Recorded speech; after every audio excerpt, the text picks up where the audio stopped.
Hello, everyone. Everyone again, I hope you are all doing well. Bonjour à tous, j'espère que vous vous portez bien. Minister Gaspar, just to make sure that he gets connected so that we can kickstart. So we'll be starting shortly. I'm just quickly checking if he managed to connect. Yeah. And then we can initiate. So thank you again for making your time to attend this event, which we definitely hope will allow us to better understand the current issues in the STEM education in Africa.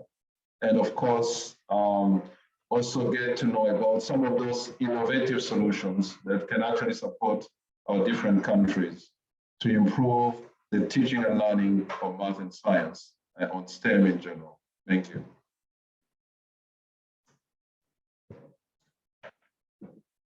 Let me check again if the minister is connected, and then we can quickly start.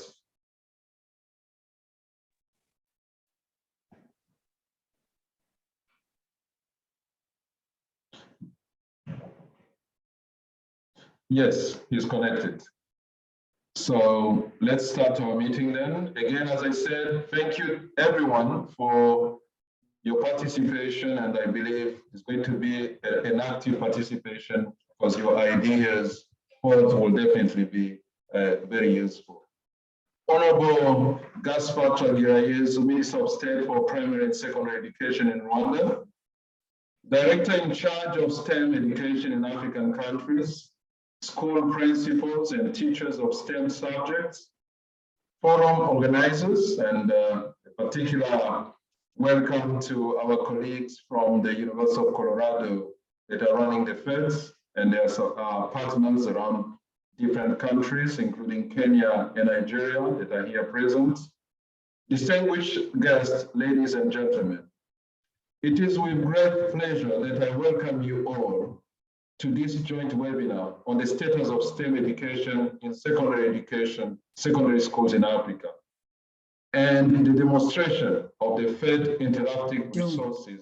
Donc, de toutes les ressources d'apprentissage pour pouvoir soutenir les pays africains. Nous cognizance that STEM education is a critical enabler in the socio-economic development of the continent.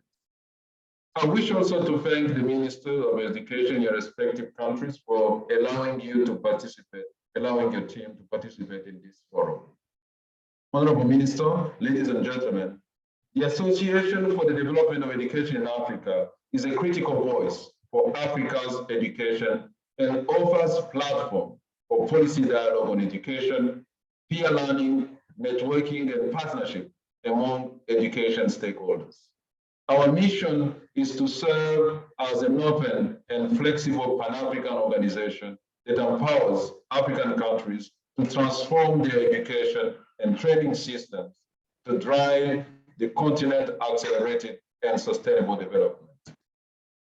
Acting as a catalyst in promoting innovative policies and practices through the pooling of ideas, experiences, learning, and knowledge, ADEA works through inter-country quality notes, such as the one on mathematics and science education hosted by the Kenya at Sebastia. This ICQN facilitated, among others, sharing of knowledge and collaborative action on STEM education, forging strategic partnership for rollout of identified STEM education strategies, programs, but more importantly, innovative solutions. Honorable Minister, ladies and gentlemen, this joint webinar is one such information sharing forum to discuss the status of STEM education resources in secondary schools in Africa and demonstrate innovative teaching and learning resources using PhET Interactive Simulations. This will help to demystify STEM education and enhance its uptake in the continent across the full spectrum of education sector. Therefore, the objective of this webinar is to first discuss the status of STEM education resources in secondary school in Africa. And second, demonstrate the use of PhET Interactive Simulation for teaching and learning. Finally, in this meeting, the country experts will have an opportunity to ponder on the following issues for their country and school. Mechanism for rating the quality of STEM education, teaching and learning resources, the action steps necessary to institutionalize the STEM-based resources, and experiences that can feed into the discourse of the ADEA 2022 triennial that is planned to take place in Mauritius from 19 to 21st October. I therefore welcome you to engage in constructive discussion during this webinar. Thank you again for your participation. It is now my pleasure and honor to invite the Honorable Minister Gaspar Twagirayezu to make his opening remarks. Thank you again, Honorable Minister, for making your time. The floor is yours. Thank you very much. Thank you, the Executive Secretary of ADEA, Mr. Albert Nsengiyumva, directors in charge of STEM, education in African countries, school principals and teachers of STEM subjects, forum organizers, distinguished guests, ladies and gentlemen. I am very happy to be with you at this joint webinar on the status of STEM education in secondary schools in Africa, and introduction to the PhET Interactive Simulations as an innovative way of teaching and learning STEM subjects. This joint webinar, organized by the Association for Development of Education in Africa, or ADEA, through its inter-country quality node on the mathematics and science education, and the PhET Colorado Boulder, is a great opportunity for African countries to tap into digital resources that enhance STEM education. Of course, it is our desire as African educationists to see a continent full of STEM-based experts undertaking innovative projects and initiatives to transform livelihoods. I laud the efforts of ADEA for spearheading policy dialogue forums on key issues affecting our countries in education, particularly the baseline survey on the status of STEM education in Africa. The ADEA ICQNs are valuable peer learning and knowledge exchange platforms for countries and partners. They also act as catalysts for accumulation of information on innovative education experiences in Africa. And we need to discuss and identify key issues affecting STEM in education and develop priority policies in Africa. The African Union's Continental Education Strategy for Africa from 2016 and to 2025 recognizes STEM education at the basic education levels as a platform for development of the continent's human capital. In addition, the African Union acknowledges the existing inadequacy of the African workforce in taking up STEM-based jobs currently filled by expatriates. Compared with Africa's Agenda 2063, that emphasizes inclusive growth and a sustainable development with youth guaranteed full access to education, training, skills, and technology. The 2030 Global Agenda focuses on education for sustainable development. In order to achieve these continental and global aspirations, Africa's youth need to acquire STEM-related skills, such as scientific literacy, social and behavioral skills for employability, innovation, entrepreneurship, and the skills necessary for lifelong learning and responsible citizenship. Ladies and gentlemen, as a way forward, we need to ponder on key questions during this webinar. First, how would you rate the quality of STEM education, teaching and learning resources in your country or school? And second, what are the action steps you will take to institutionalize the STEM-based resources in your country or school? We need to take decisive steps to improve the quality of STEM education and address the issues such as low enrollment and poor performance in STEM subjects, gender parity, mismatch between educational products in terms of competencies and the labor market, and youth unemployment through educational entrepreneurship in STEM education. As key stakeholders in education, we request you to be agents of change for STEM education in Africa. I end with wishing you fruitful deliberation, and I thank you very much for the time.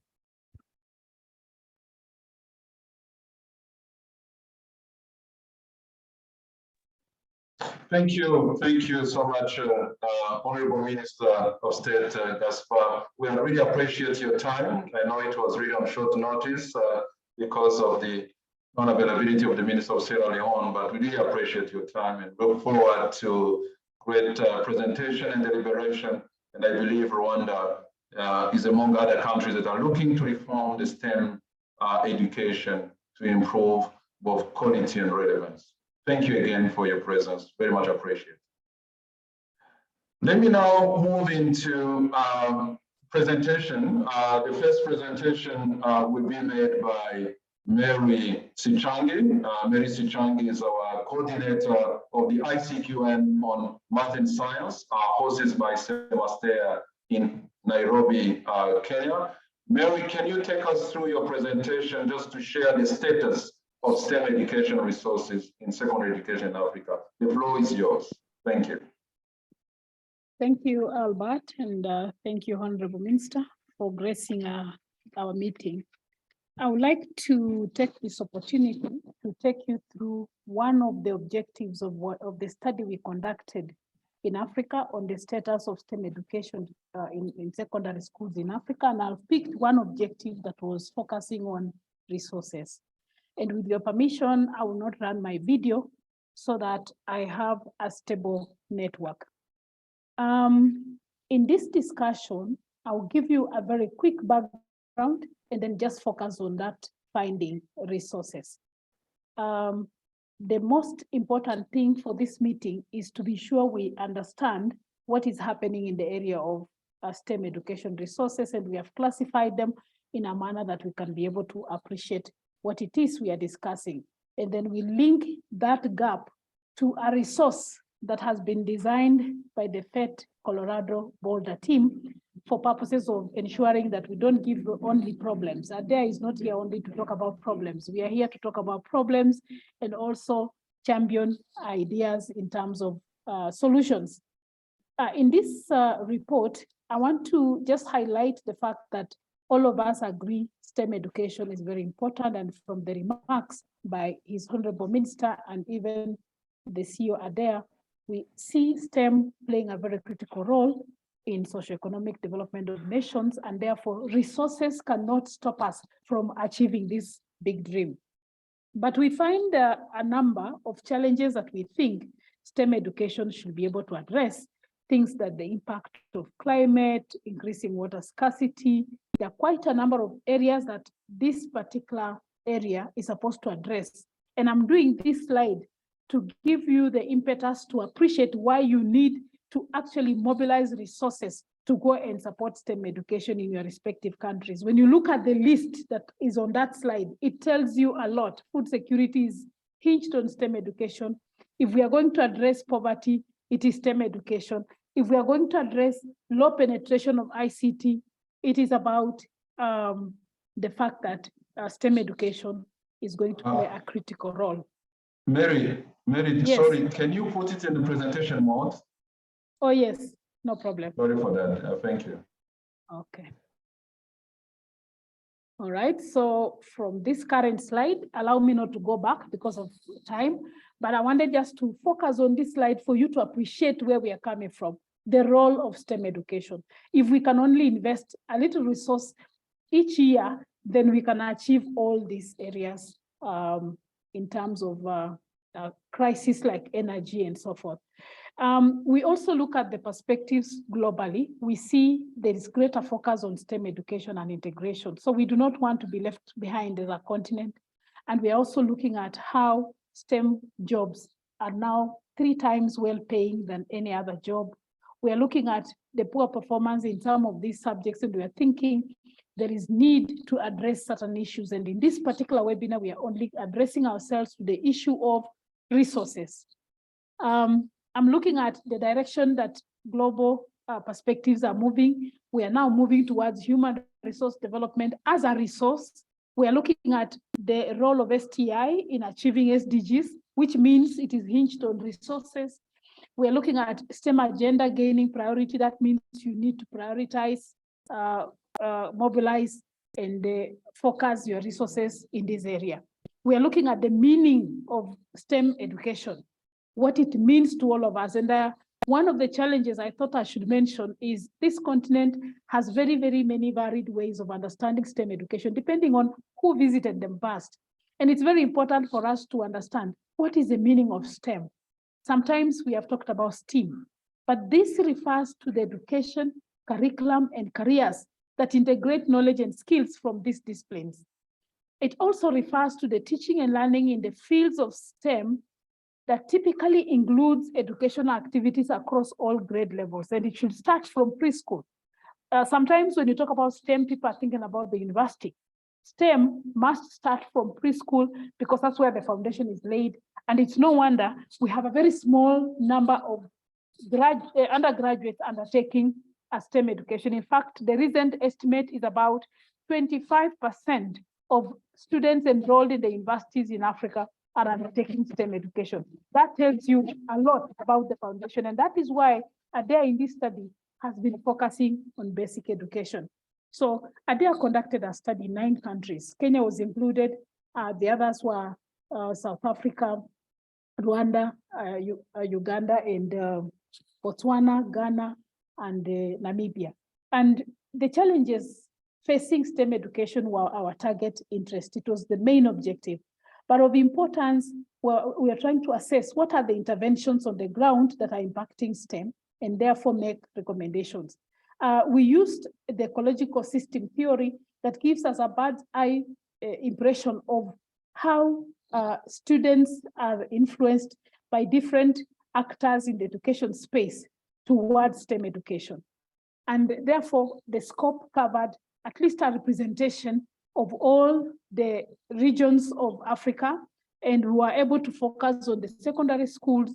And the first finding was that a good number of countries are aware of STEM education in their curriculum, and you will find different subjects that border on what we are calling STEM subjects were being offered, but very little in the basic education. Now, let's look at the finding on the resources. I will just discuss this chart. This is the only chart I'll discuss and I conclude.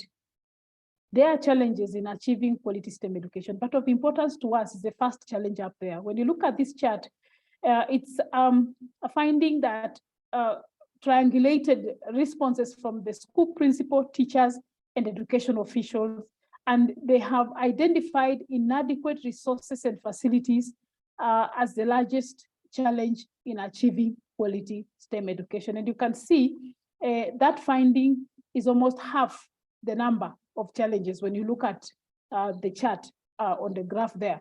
Of course, there are other challenges that we shall discuss in subsequent webinars, but this webinar is focusing on the topmost challenge hindering STEM education. And in this context, it is resources and facilities. So the question is, what are these people saying about resources and facilities? This is what they're saying. The teachers of STEM, the school principals, and the local education officials, we gave them an open-ended question. And we asked, please identify the various challenges. And then we created themes out of their responses. And the first theme that emerged to be the main challenge, like I have said, is inadequate resources and facilities for teaching STEM subjects. And so we see over half of the responses indicating this as the main challenge.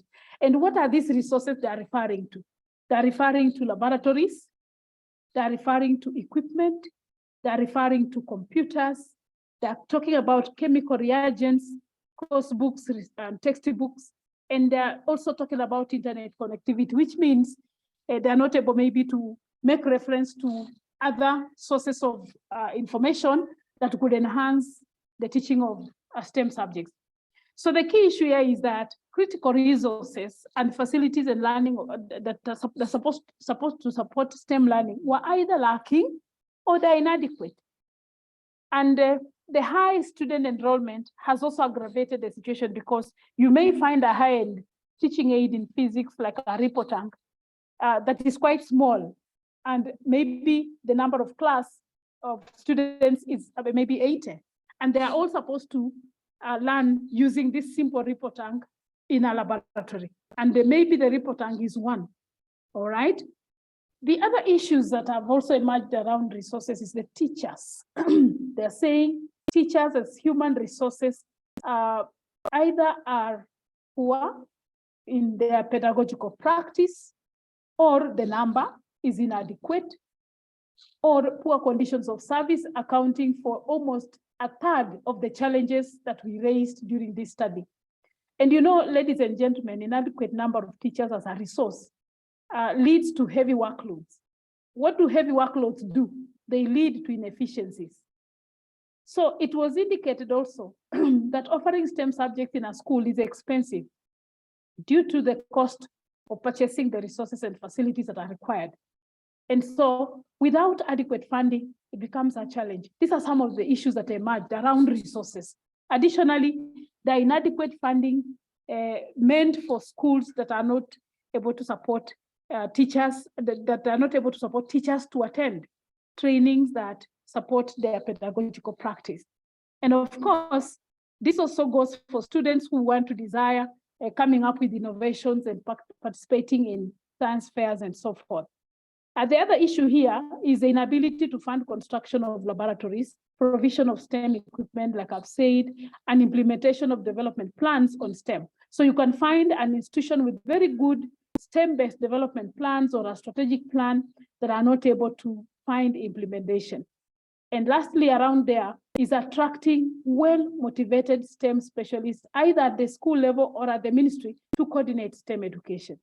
Now, after sharing the issues that emerged from the study on the STEM education resources, we felt that we will take our responsibility as ADEA to ensure that we move this dialogue to the next level. And that is how come we organize this webinar.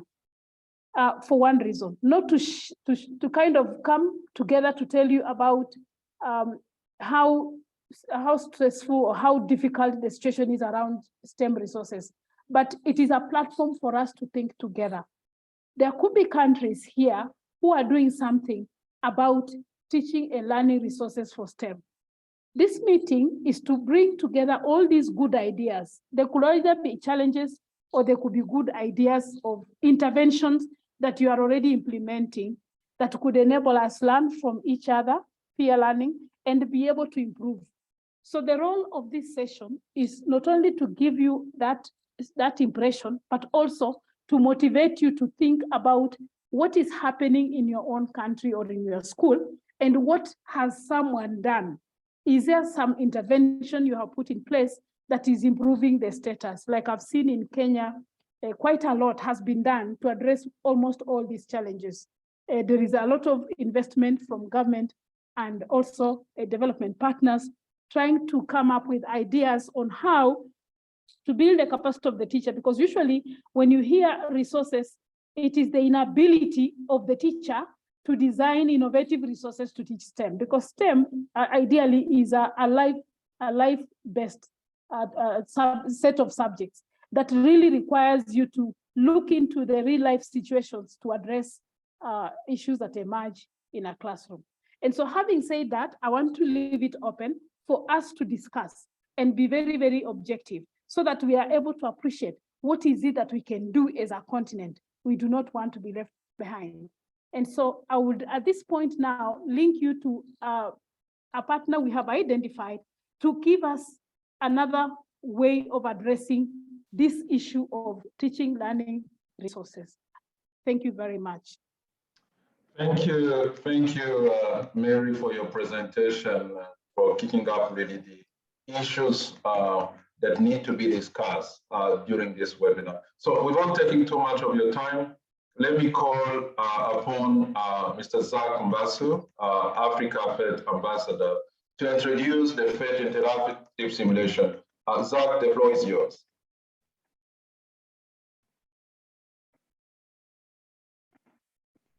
Thank you so much, Albert. Let me share my screen. Merci beaucoup. Permettez que je partage mon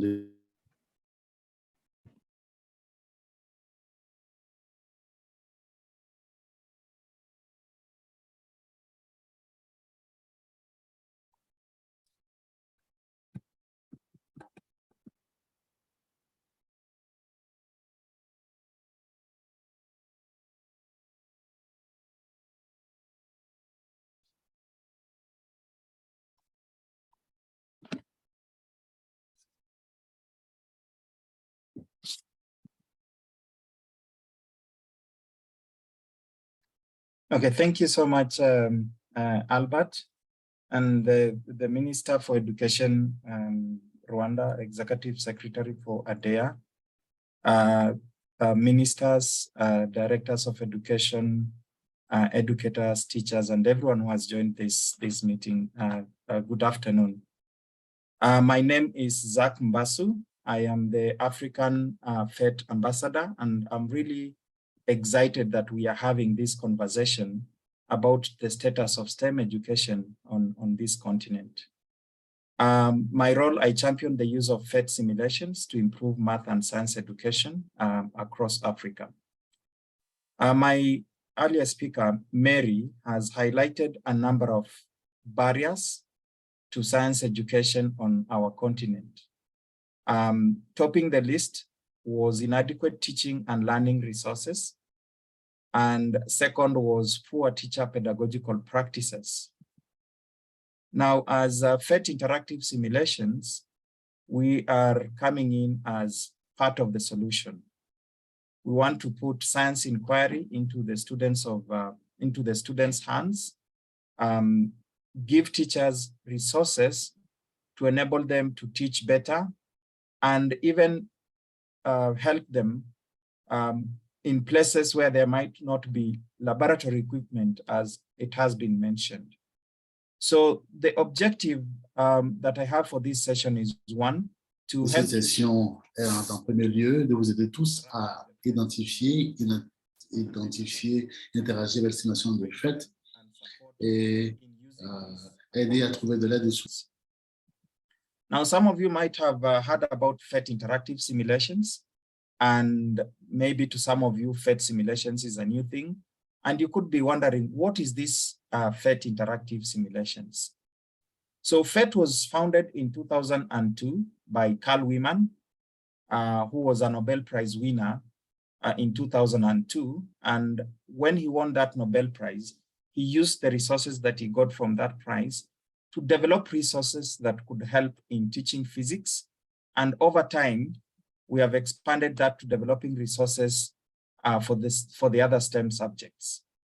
So PhET is based at University of Colorado, and at PhET, we create free interactive math and science simulations that are based on extensive education research.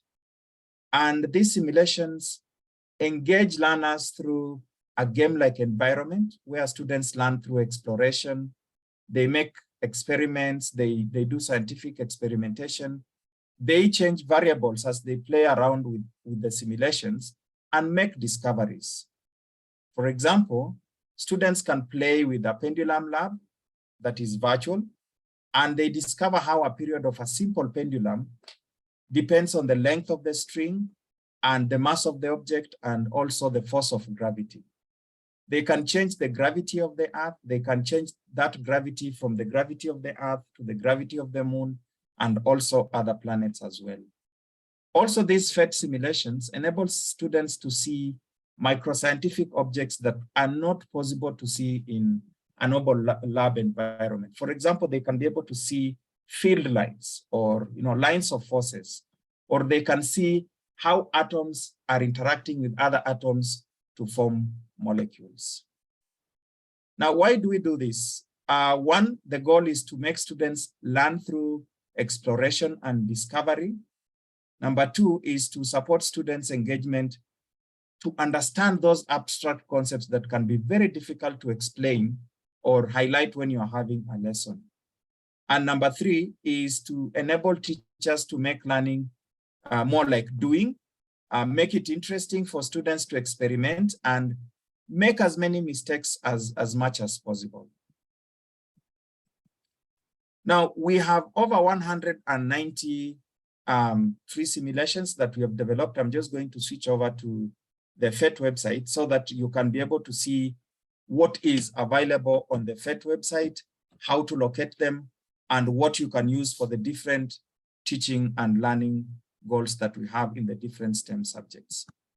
So I'll exit this and I am going to put a link in the chat box.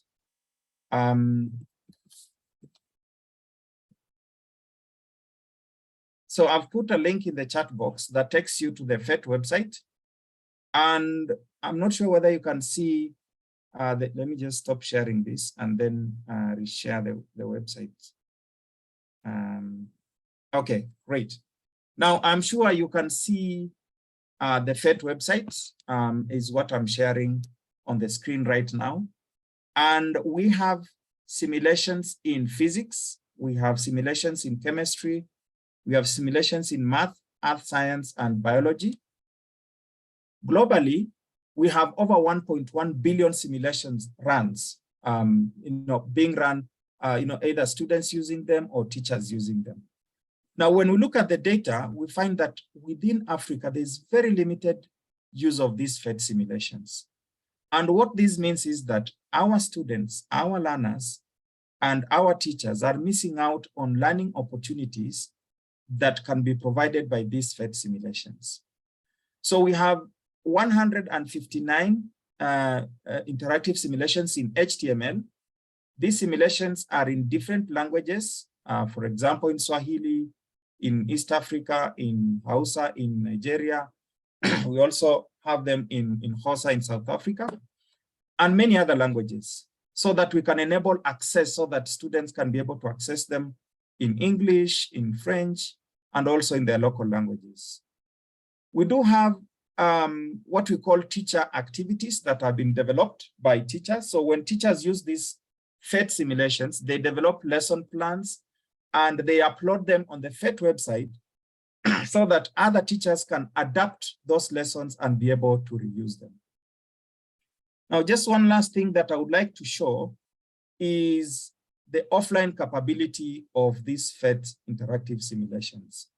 Now, you and I know that on our continent, we have challenges with the internet.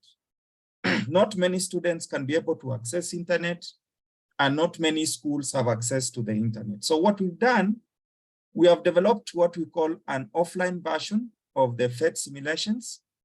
And you can be able to install, the PhET desktop app. You can install it on your computer. You can install it on your phone, or you can install it on your tablet. And you'll have all the PhET simulations downloaded and present on your device, and you can access them offline. So I'll let you explore this at your own time. We have a Windows app, and if you have a Mac, you also have that. Now, just coming back to the website, I mentioned that we have simulations in the different science subjects. And if I may just expand this, these simulations, you can actually be able to filter them by subject. For example, here, if you want the physics simulations, you can just select physics simulations. If you want chemistry simulations, you can filter chemistry simulations, same to math and biology.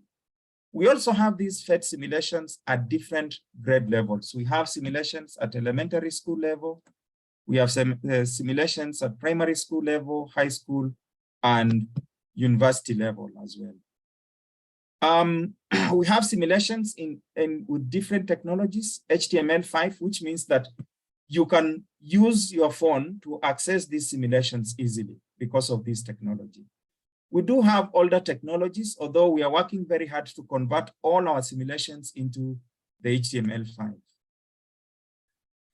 We also recognize that amongst our learners, we have learners with special needs. We have learners with who have learning disabilities. And so we are making efforts to develop accessibility and inclusion features. For example, we have some of the simulations that have voiceover, others have pan and zoom capabilities, others have sound and alternative inputs as well. But for the sake of time, I'll not go into the details of this. And of course, I mentioned that actually you have simulations in different languages.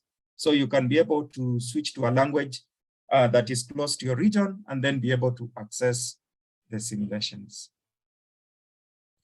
Now, just before I jump into showing you a specific simulation so that you have an idea what the simulation can be able to do, I'll just mention that we also have this tab that has got tips for using PhET. You can browse other activities. And then if you're interested in reading about research on the PhET simulations, you can also have a look at this tab. Now, let me play around with one simulation so that you can have an experience of what these simulations look like and what you can be able to do with them. So first, I have clicked on this simulation. And when you click on it, you're going to see this is the simulation. And below here, you have different tabs. First, you have this About tab. And this tab gives you an idea what topics can you be able to use this PhET simulation to teach or to learn if you're a student. Then we also have sample learning goals that are provided on this About tab. These are not the only learning goals. Of course, as an educator, you can be able to come up with your own learning goals and try and see if you can use that PhET simulation to be able to achieve that learning goal with your learners. Next, we have the Teaching Resources tab. Now you can see that on my screen, it's a bit inactive and it requires you to create an account. As I mentioned, PhET Interactive Simulations are free. And all you just need to create an account and you have access to all these PhET resources. Now, when you create an account, you'll be able to access these teaching resources in a way that is not possible if you don't create an account. As I said, the account is free and you'll be able to access these activities. So I've just clicked in so that I can be able to access the teacher tip. To just quickly show you how the teacher tip looks like. So this is the teacher tip and it gives guidance on how you can use this PhET simulation. Then the next and last tab is the activities tab. And what this tab has, it has activities that have been developed by other teachers. For example, here you can see there is a lesson plan here that has been developed on Ohm's law with series and parallel resistors. It has been developed by this teacher who is a high school teacher. And you can pick up this activity, adapt it, and be able to reuse it if it makes sense to your lesson. Also, on this website, we allow for you to share your activity. For example, if you developed your own lesson and you have an activity sheet, a worksheet, or a lesson that you can upload so that other teachers can also benefit from using this resource. Now let's go to the PhET simulation itself and play around with it and see how the simulation looks like. So this is an example of the simulation. And you can see I have a blank page. And on my extreme left, I have things here. I have wires, I have batteries, I have bulbs. And on my extreme right, I have tabs there that I can click to show labels, to show values. I can get a stopwatch and so forth and so on. So one thing that I can do as a teacher or as a student, I can just play around with this to make discoveries, for example. So for example, assuming that I want to teach about circuits, I can construct a circuit using these resources. I can take a few wires and connect them. I connect them together. I can pick another wire and put it here. I can hook up a battery, maybe hook up 2 batteries. And then next, I can hook up a light bulb. And then I can hook up a switch. And then I can complete this circuit. And so what you're seeing on the screen is actually a circuit that I've constructed. And as a teacher, I would challenge students to use this circuit construction kit to hook up the wires, the light bulb, and figure out under what conditions are necessary for this light bulb to light, for example. So if I close the switch, that bulb is lighting, and I can pose questions to my students. You know, what are the conditions necessary for this light bulb to light? Then I would have them to find out how to change the circuit to make the bulb light brighter. How do we make this bulb to light brighter? And how can that be explained so that it's related to the motion of electrons, for example? Now, in a normal lab setup, they can be able to construct this kit, but the electrons, the movement of the electrons would be very invisible. So with these PhET simulations, it allows students to be able to see what is invisible. Then I could also project the simulation to provide an interesting dynamic demonstration of scientific ideas. For example, I could also show how this varies when I have this circuit constructed in a parallel circuit versus when it is constructed in a series circuit. Now, it also gives the learners powers to be able to play around with it. So it gives them an opportunity to make as many mistakes as possible, to try and do things in a different way and realize what are the changes, for example, when I introduce these changes to this circuit construction kit. Okay, great. So you've had an experience of playing around with the PhET simulation. And what I'm going to do now is that I am going to give you an opportunity to take some 2 minutes and play around with another simulation. And then I'll give you an opportunity maybe to just respond in the chat box.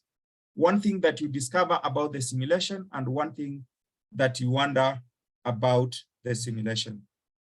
So let me show you this particular simulation. I'll put the link in the chat box so that you can play around with it for 2 minutes. So I have put a very specific link in the chat box. And what I would like you to do is to go to this particular simulation. So when you open it, you're going to get these 2 tabs. There is the intro tab, and then there is the systems tab. So I would like you to go to this systems tab and take 2 minutes to just play around with it. And after those 2 minutes, you can type in the chat box, what is the one thing that you notice on the simulation? And what is the one thing that you wonder about the simulation?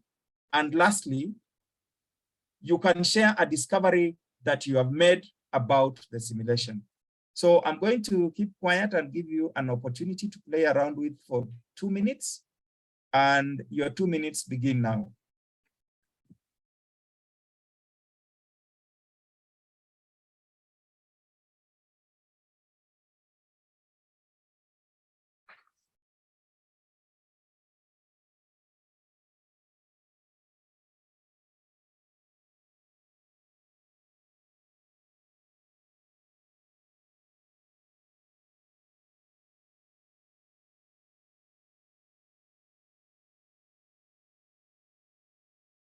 So play around with the simulation for 2 minutes. I have put the link in the chat box. And as you play with the simulation, I would like you to make one discovery about the simulation. Let me know in the chat box, what do you notice about the simulation? What do you wonder about the simulation? And share one discovery that you've made with the simulation. We have 1 more minute to go.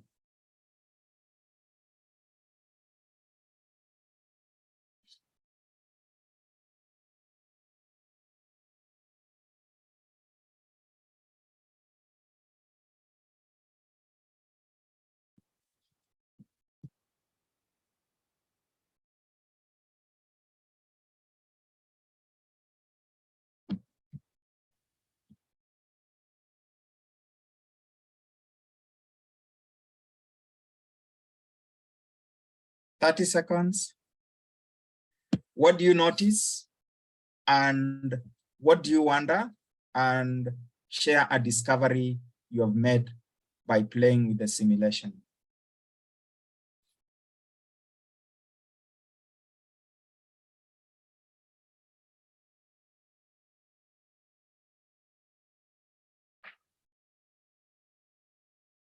Great.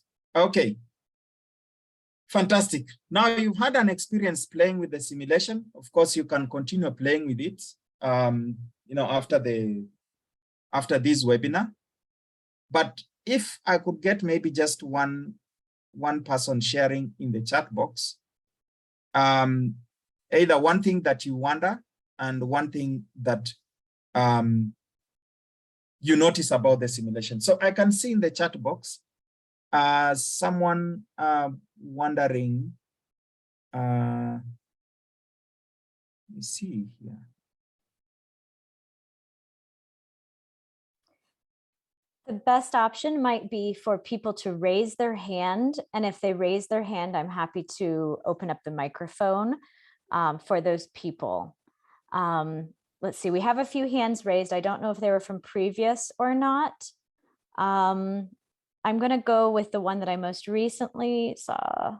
I'm sorry, this will not be in order, but I'm going to choose Tobago because I know Tobago is raising their hand for this purpose. So let's see, Tobago, you should be able to open your microphone. Hey, good afternoon. Good afternoon, we can hear you. Yeah, what I've noticed here is that there is a conversion of energy from mechanical energy to electrical energy. As the lady is cycling the bicycle, she's actually using mechanical energy. Hence, there was a comment to say, "Feed me," showing that she is actually losing energy. And her energy is being converted to a heat, which is electrical, and it's able to boil the water. Thank you. Thank you so much. Thank you so much for sharing what you've discovered and what you've noticed. And I must highlight that what I've just done is what we call open play. And open play is a strategy that we encourage our educators and our teachers to use, just allowing learners to play around with the simulation. And this open play has a number of objectives. One, it inspires students' curiosity to learn and make discoveries. Number two, it increases the familiarity with the simulation controls. And number three, it introduces students to the math and science concepts, just like it has been highlighted. So on top of introducing PhET simulations, the other things that we do introduce are the pedagogies that are related with teaching using these PhET simulations. I have seen a question in the chat box asking about whether we build capacity of teachers to use these PhET simulations. So yes, as PhET, we are committed, one, to providing accessibility to the PhET simulations. And then number two, to providing capacity building opportunities, whether just introducing them to the teaching strategies or introducing them to PhET workshops, where we build the capacity of teachers and educators to use these PhET simulations to teach the STEM topics. Let me carry on with the presentation slide and just maybe highlight one other thing that I've mentioned about the workshops that we offer. Now, if you can see on my screen, we have what we call PhET virtual workshops. And these PhET virtual workshops, they introduce to educators ideas and strategies that they can use the PhET simulations to teach. So for example, here we have a component on the workshop that deals with introduction to PhET, where they learn how to access the PhET simulations, how they can share it with other educators, and how they can explore the features that make PhET seems very powerful. And then the next part of the workshop is about whole class strategies, where strategies to facilitate teaching with the PhET simulations. Then we give them an opportunity to try and design activities based on their learning objectives and try those activities in classrooms. And then lastly, we have a component where we facilitate the PhET simulation use with different facilitation strategies. Now, one last thing that I would like to highlight before we move into discussions and probably look at the questions that you have in the chat box is about this PhET fellowship. So we have identified 15 PhET fellows from different African countries. And the role of these PhET fellows is to champion the use of PhET simulations, to try and advance the use of PhET simulations in their respective countries and grow the capacity of teachers. And on top of that, they are mostly educators from different academic levels. They also model and use those PhET simulations within their own classrooms. And also we are growing them as leaders so that they can be able to have an impact on other educators and other teachers within their countries. So I would like to stop there and maybe just take up questions that are related to PhET, to the PhET simulations, and also lead us into the next phase of the discussion. Thank you. Thank you, Zach. Thank you, Zach, for your great presentation. And I'm sure let's give opportunities to participants to continue engaging with the simulations after the webinar, and they can still get back to us, to you, for any questions, any comments. I think the key thing is to make sure that we increase the use of this simulation, interactive simulations, particularly to try and support as much as possible the teaching and learning of science and math in our different countries. So let me give the floor to Helen. Helen is the ADEA Senior Projects Officer, so facilitates the open discussion. So feel free to raise your questions, your comments during the coming half an hour. Thank you. Helen, can you take the floor? Yes, thank you so much, Albert, and hello to everyone. Thank you again for the very interesting presentations from Zach, from PhET, on the innovative ways and interactive teaching resources and simulations in STEM, as well as Mary, who made the first presentation on the status and challenges of STEM education in the continent. We are really now dedicating this session for participants who are online, teachers, experts to comment, ask questions based on the two presentations that were made. And in all, we have about more than 25 countries in the continent who are online as well. So Eswatini, Malawi, Senegal, Rwanda, Cote d'Ivoire, and the list goes on.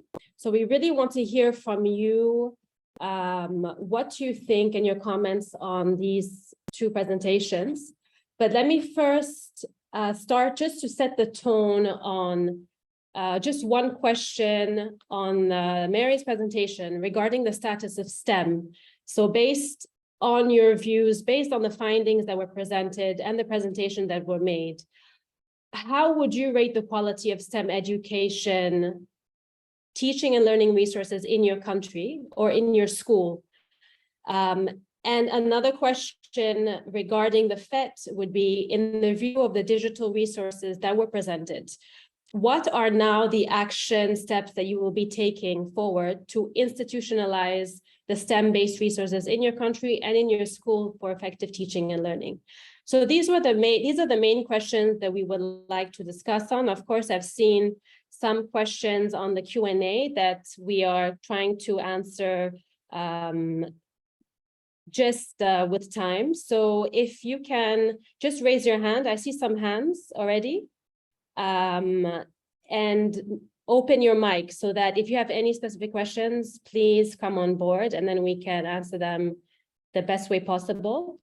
But I think that since there have been some hands open, I'm going to just say the names that I've seen here. And of course, if I don't say your name, because there are many hands, just feel free to ask question and comment. So I see Alassane Samba, I see Lionel Anoma. So I'm going to start with Alassane. If Alassane can come on board and share some comments on these two presentations or any questions you have. Thank you. Alassane, you should be able to unmute yourself. Let's see. If not, I'm going to just move on to the next one. Is that okay, Helen? It says talking permitted. So I hope he has the access to unmute. Yes. Oh, there we go. Yeah, he's unmuted. Yes. Alassane, are you going to speak in English or French? Bien, moi, je vais m'exprimer en français. I will express myself in French. Voilà, donc, nous avons trouvé vraiment l'exposé très clair. In our view, the presentations were very clear. And what is really of interest are the simulations. I am a biology teacher, and I would have liked for you to explain to us the simulations in biology, specifically if you have a French version. Because according to what we went through, everything is explained in English. I don't know if there is a French version available regarding biology schemes. It would be very useful and very interesting for us French-speaking people. Thank you very much, Alassane. That is a question for Zach. No. Okay, so he was asking if you have simulations of this kind, but for biology as well as translated in French. I think Rebecca shared something in the chat in French version. So he was asking for biology and also the French version of these simulations. Yes, so yes, we have simulations in French, so you can be able to access the simulation in French. We do have simulations in biology, but they are very few, I must admit. But we also partner with other organizations, for example, biointensive organization that has a number of simulations in biology. So I'll be able to share that link. And it has simulations, very extensive simulations in biology as well. But the strategies that are used, for example, the strategies of active learning that we normally advocate for could be used with any other resource that you can get from elsewhere. Thank you. Merci, merci. Thank you. Merci beaucoup, Alassane. Thank you very much, Alassane. Who have raised their hand and asked their question, if they can just remove the hand, put their hand down so that I can see which ones are the new hands. Donc, merci beaucoup, Alassane. Vous pouvez, si vous pouvez enlever maintenant. Alassane, if you can remove your hand. Si vous pouvez le faire. Comme ça, je saurai. Chamora Mikeka, we can hear you. Yes, my apologies. I had to move out. That was sudden. Je m'excuse. Actually, I do appreciate the two presentations made, which have highlighted, I think, the objectives of this meeting. I'm the director of Science, Technology, and Innovation in the Ministry of Education, Malawi. but also a specialist in charge of STEM in Malawi. And I'm an associate professor of physics, so I like what I see. I have a delegation of 10 members, principals and teachers, I think, who will comment, but I wanted to ask one question. Having seen 1.1 billion opportunity simulations shown from the University of Colorado Boulder, and that we have PhET fellows already in place, in the investigations done locally in Africa, has there been a demonstration of any country or effort or initiative to generate or create the simulations from scratch using, for example, artificial intelligence or gaming approach like University of Colorado has done, so that at least we are able to create even new simulations which we can dump back to where University of Colorado has, or we can create our own databases, portals or SharePoint as Africa. I wanted to ask this question because this is what has been our effort in Malawi. And over and beyond using or utilizing the resources which are available, we are into creation. And we have partnered with UNDP to create this. It's within our policy goal to virtualize science labs experiments, especially the difficult experiments and the most expensive experiments. And I think this is one of the lessons we would like to share with Africa or with ADEA. And this is also one of the aspects we are ready to partner with any other partners. In Malawi, we have Cosmas Katumba, who is present here, is a PhET fellow. He visited my office to demonstrate what has been presented by the ambassador. And I think he was not aware at that point in time that we are already also gamifying, some of the experiments already. So I wanted us to, I think, create a bigger ecosystem and see also what we're able to do to add value to what we already know is existing. So that's a question that I wanted to ask. And secondly, all this works well on devices. So without devices, offline or online, we cannot demonstrate what we, or even utilize to the maximum what we have as a huge potential or opportunity which we have in here. What is the strategy that Africa can locally assemble or produce devices which can host either offline or online to make maximum utilization of these in our schools, from preschool, as Sichangi, Mary Sichangi did present, so that these devices are available, democratically or liberally, and then we load offline these maximum, tools. So these are the two questions. Device assembly local in Malawi, we need a consortium for that, and we are ready to contribute, but also, gamification or creation of this from scratch. Well, it could be in partnership with University of Colorado or independently, but at least to show and build a local capacity within Africa. And this is what STISA, CESA are talking about within the EU. Over to you. Thank you.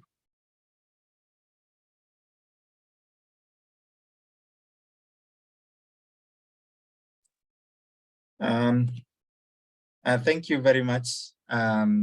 Those are great comments. One was on about creating the simulations. I just want to share that at PhET, the PhET simulations, the source code is open source. It's open, it's there in the public. You can pick it and create, try to use it to create your own simulation if you have that capacity to create, and we are very open to collaborations. But what I'm sharing on my screen, if you can see, is the data for PhET usage in Malawi. So it takes time to create the simulations, not just the PhET simulation, but even the ones that you're creating, like it takes a lot of time. However, when you look at the trend for Malawi, to be specific, you can see that we have less than 300 PhET users in Malawi, which means that we have existing PhET simulations distributed across all learning academic levels, but there's very limited usage. We are making efforts to try and contextualize the simulations and also do translation. So for example, if someone wants to access them in Chichewa, we have a number of translators who are doing that in Chichewa so that to make it a little bit accessible. But we are very open to collaborating with the, Malawi, whether it's the Ministry of Education or an institution of higher learning, to be able to create more of these simulations, but just to be aware that it takes a lot of time. I am sure you've experienced that. Now, there is a very wonderful suggestion about devices, about assembling devices that you have suggested. I know in Kenya, for example, we have companies that assemble devices locally, and tablets were distributed in schools that were assembled locally. So those opportunities are there for every country.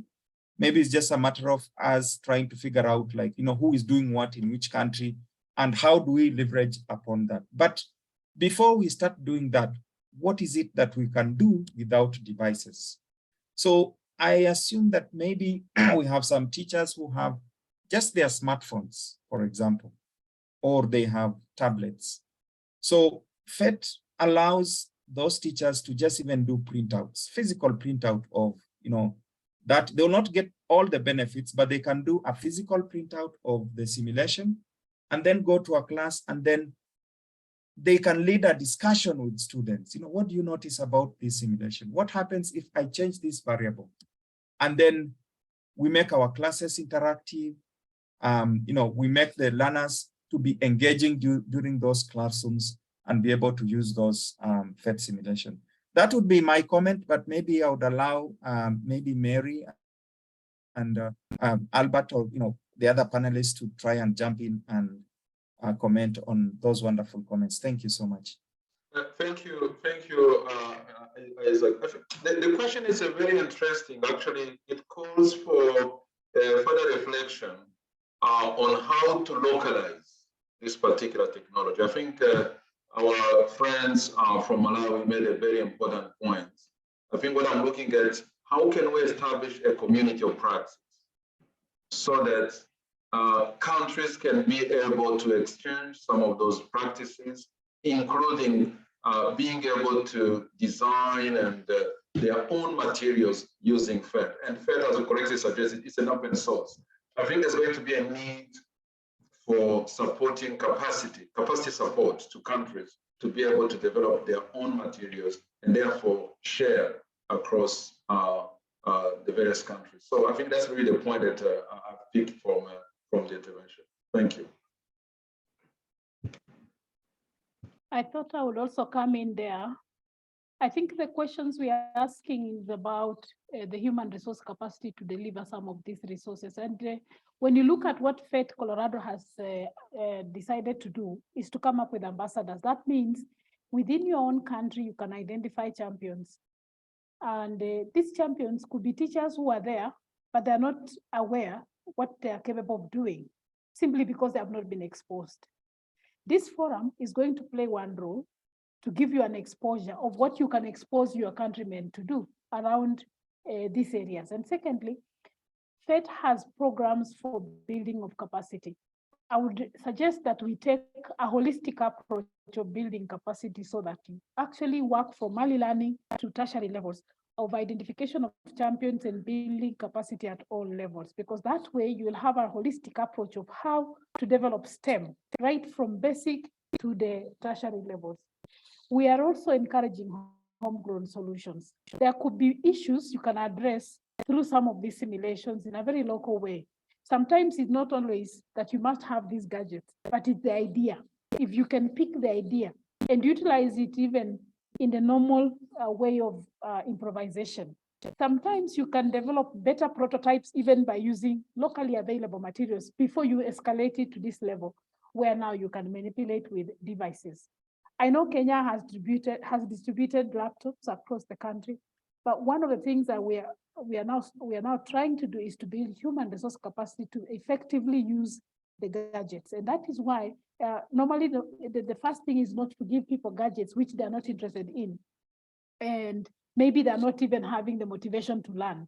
But motivation comes as a result of people appreciating the challenges they're experiencing to teach that concept of electricity. Could see the simulation that Zach was demonstrating today was actually able to show us the flow of electricity, and in the process, it lights a bulb, and in the process, I can switch on and switch off. That demonstration of that impression is what is very difficult to explain to the children in a classroom. And so if a teacher experiences this challenge, then it becomes very easy to demystify it either with this resource or with a locally designed resource. Thank you so much.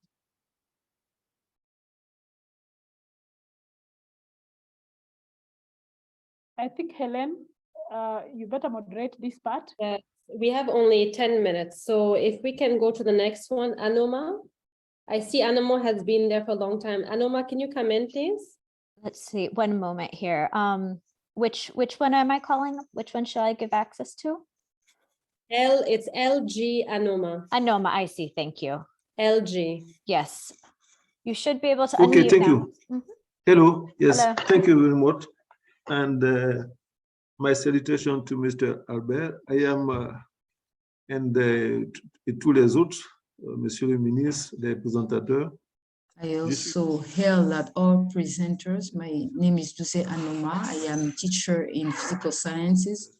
I'm an expert of STEM in Abidjan. STEM, and one of the subjects, as we have been trying to promote, to champion, is that we have projects with partners in that regard. And yesterday, with regards to the Nelson Mandela Day, along with a businessman, we have been talking about this issue. And as being a teacher myself, I have recommendations. As far as PhET is concerned, I'm very honored and very happy because I just enrolled myself. I was saying that youth, as being as they are, it would be interesting to come up with the learning options with all teaching opportunities. And I will see with Mr. Albert how these simulations could be shared in the education sector. On top of that, we can say that if we want for STEM to be of an interest to students, we have to work in such a way that STEM be accessible to all children. When a student is telling you that, Professor, what is that used for? And how is that useful in everyday life? And that the teacher cannot come up with concrete examples in everyday life, we cannot answer the need of the child. So I'm engaged and committed in working with those simulations. True, there are not enough laboratories and states do not have enough money to build laboratories, but these simulations are as very valuable and as valuable as real-life laboratories. I enroll myself and I'm going to share that with my technology colleague, and this was the feedback that I wanted to bring to you. It is very fantastic and I really appreciated that. Quickly, thank you very much for your input. Indeed, what you are saying is very interesting. It would take us a long time to equip our schools with laboratories. And I think that it is an intermediary solution. And the presenter emphasized a very important issue to see how electrons are going around. In a laboratory, there is no way that you can see electrons moving around. So thank you very much for your input. Thank you.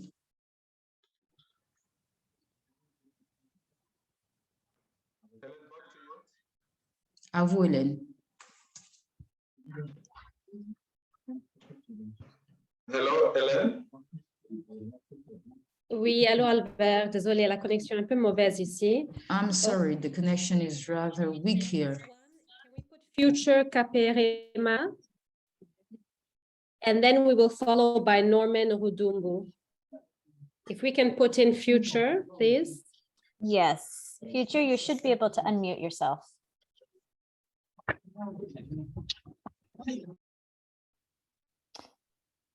Let's see, if we can't get Future, I'm going to go ahead and open the microphone for Norman. Norman, you can open your microphone.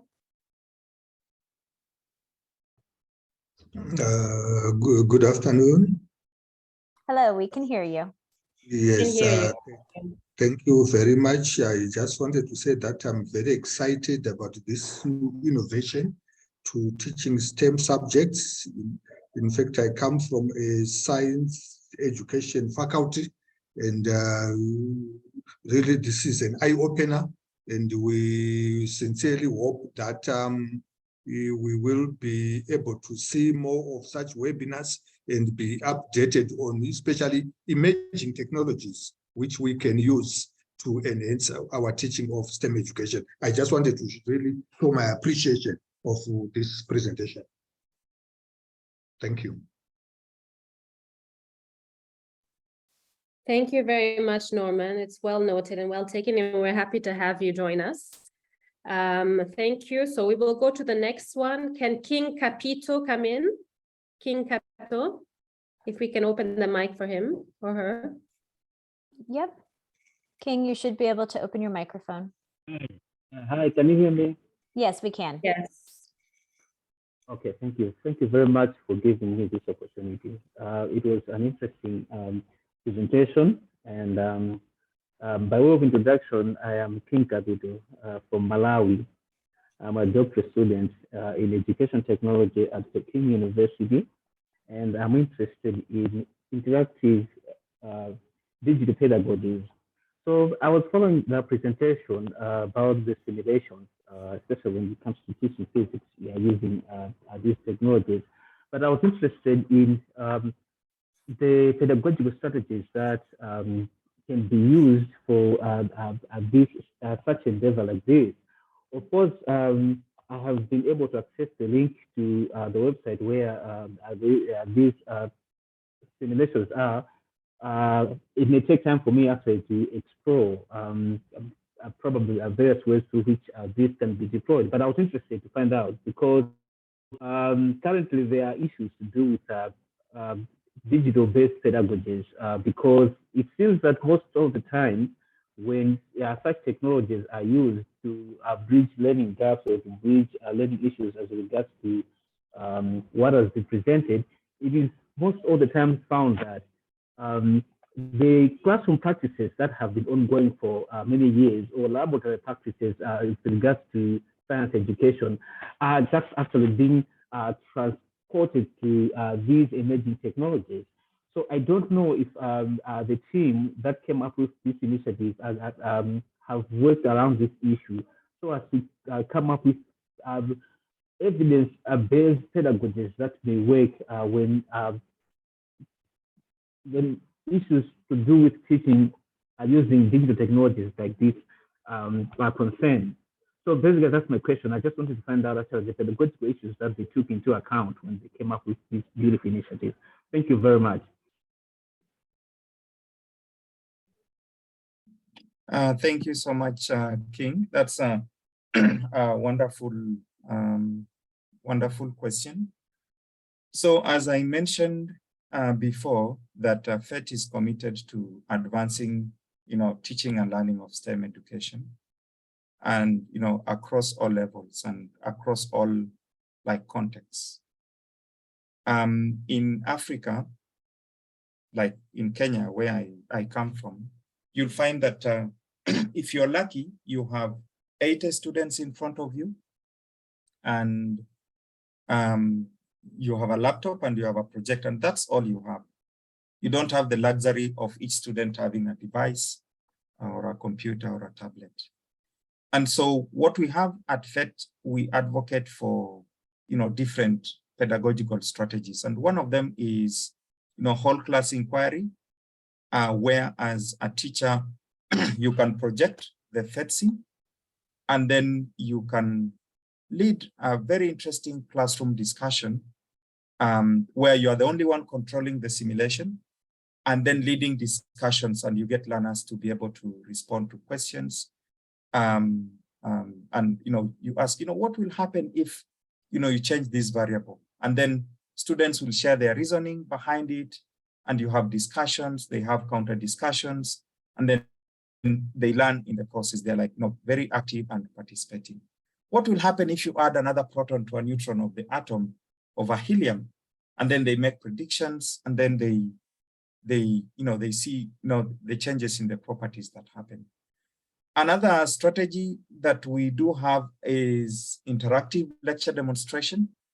And in interactive lecture demonstration, you introduce your students to an experimental scenario in a context where you're using the simulation. You ask students to take time to write down their own predictions about the outcome of the experiment on a prediction sheet or a sheet that you have. And then you can ask them to engage in small groups, discussions, with their nearest neighbors. And then they discuss their reasoning and predictions, as a whole class. And then as the teacher, you now perform the virtual experiment using the simulation in front of the whole class. And then they will observe what is happening. And then you can lead a discussion on the results and ask them to describe what they see and compare it with their own predictions. And then they can write the final results individually. And then the last one is this idea of using questions. You can use different type of questions. You can ask students to describe something that you're visually displaying either on a projector or on a piece of paper that you've printed out.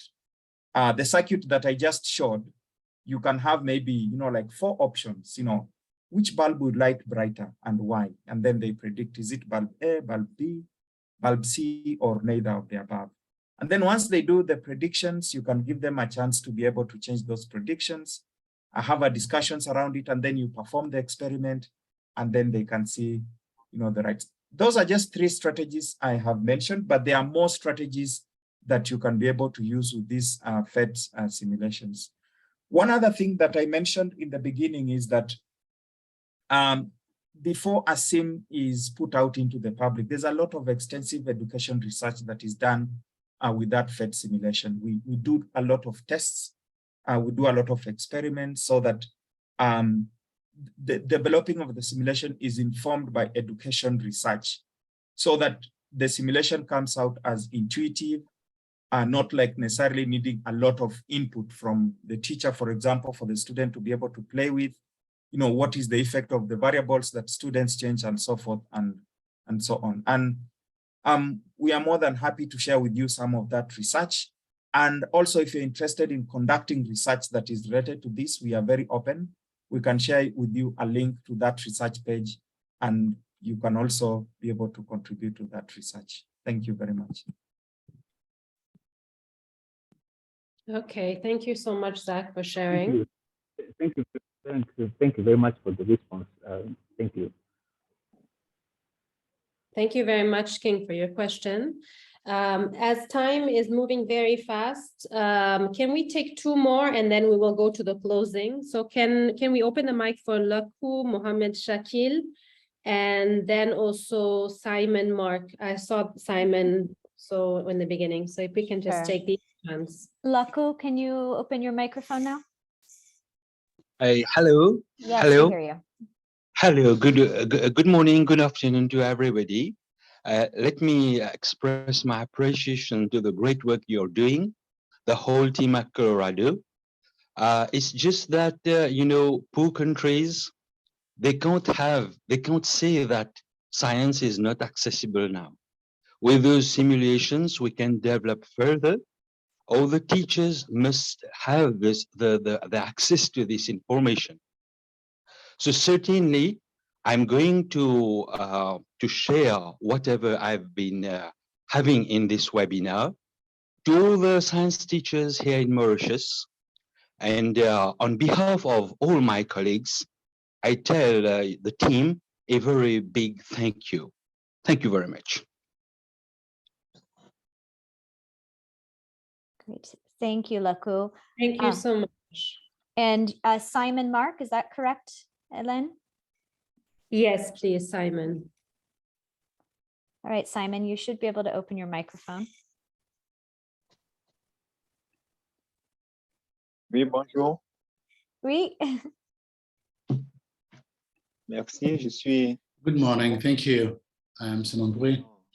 I'm a teacher based in Côte d'Ivoire, specifically in a junior high school. Over the past 5 years,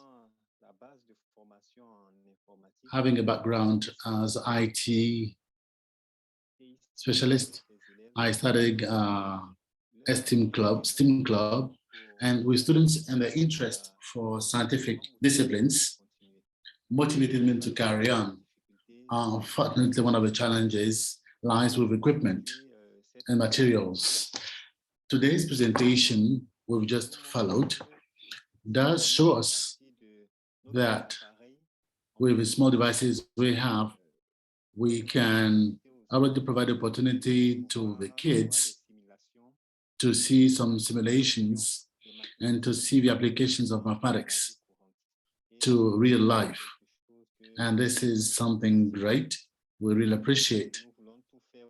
We'd like to do our best efforts to be amongst the ambassadors of this tool, and why not succeed in finding methods that will make sure that in each school on a periodic basis,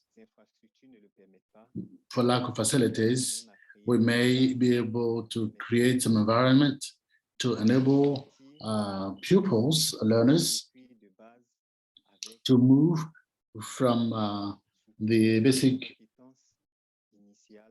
system with initial skills to go further if you need to do so, want to do so. I would like to thank you very much. I'd like to see the opportunity. Mr. Anoma spoke a while ago, and as we can ask the contacts, I would appreciate if I can get Mr. Anoma's contact so we may exchange in depth on the issue. Thank you very much. Thanks.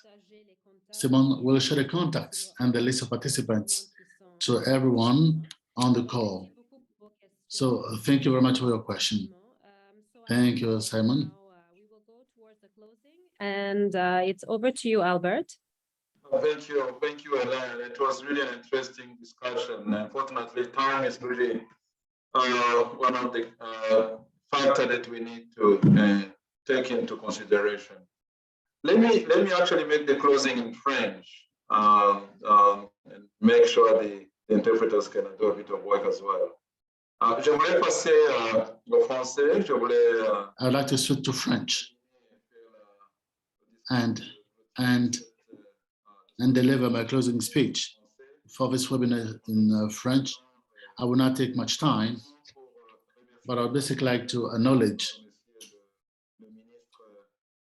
the minister who made the presentation, who delivered the opening speech, Minister Gaspar, who made time to deliver the opening speech, as I said. I'd also like to acknowledge the coordinator, Mary, who is our focal point for science and mathematics. I'd also like to acknowledge our colleagues from the University of Colorado who shared these interesting interactive simulations. Thank you, Ellen, for serving as facilitator. I'd like also to acknowledge all the participants who asked questions, made some comments and feedbacks, and those who were not able to do so, who followed, however, this seminar. What does it take? I think there are 3 or 2 takes that I personally made, and for which we can ensure a follow-up. First, that's trying to see to what extent we can assist countries, especially teachers, to be able to use this harness opportunity and to develop their own courses. That's something important. Secondly, we should do our best to create a community of practice, because the advantage we have as a continent is that beyond languages that keep us apart, we're working together to try to see how we can go for resource pooling. And this is what I retain as a take. It's important and work towards it. Finally, I'd like to invite countries which have already started using the system to continue to develop and innovate. Because as we said as an introduction, we are preparing the 2022 triennial, which is going to hold in Mauritius. We would like then, instead of having local experts coming to make presentations, we'd like to invite countries which have already started using the system to share their experiences.